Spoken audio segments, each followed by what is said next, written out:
Jumuiya ya maendeleo ya wanawake wa Kiislamu Pemba imefanya ziara ya kuwatembelea wanafunzi katika gereza la mafunzo wilaya ya Wete Pemba, kuwafariji na kuwapatia msaada wa chakula. Akizungumza miongoni mwa viongozi wa jumuiya hiyo, ndugu Asia Amor Abdurrahman amesema kufuatia kwa hatua hiyo ni mwendelezo wa kuisaidia jamii na hasa kwa wale ambao wenye mahitaji maalum. Leo tuko hapa kwa ajili ya kutoa chakula cha Eid Fitri kwa wanafunzi waliojegeza la Wete na Tangamana.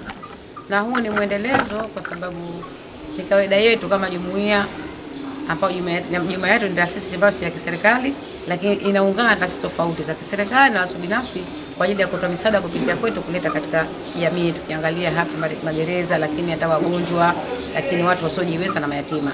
Lakini kwa mara hii pia alhamdulillah tumepata msaada kwa wenzetu ambao wako Tanzania bara, wamejitahidi kudhamini chakula cha magereza hii ya Wete hapa, gereza kuu kwa siku 25 kwa iftari yote na daku. Katika hatua nyingine, kwa upande wao mkuu wa kituo cha mafunzo SP Ali Sakher Ali wameishukuru kwa dhati taasisi hiyo, huku wakisema tunashukuru jumuiya ya wanawake wa Wete kwa kutupatia msaada huu wa chakula kwa ajili ya sikukuu ya Eid Fitri kwa ajili ya wanafunzi waliokuwepo chuo cha mafunzo. Nikiwa kama mkuu wa gereza la Wete, naahidi kuwa msaada huu ulioletwa utawafika walengwa kama ulivyokusudiwa.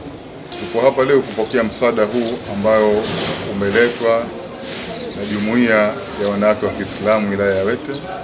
Kwa hiyo tumekuja kupokea msaada huu, lakini msaada huu ni muendelezo wa harakati zao hawa kina mama za kuleta misaada katika chuo cha mafunzo.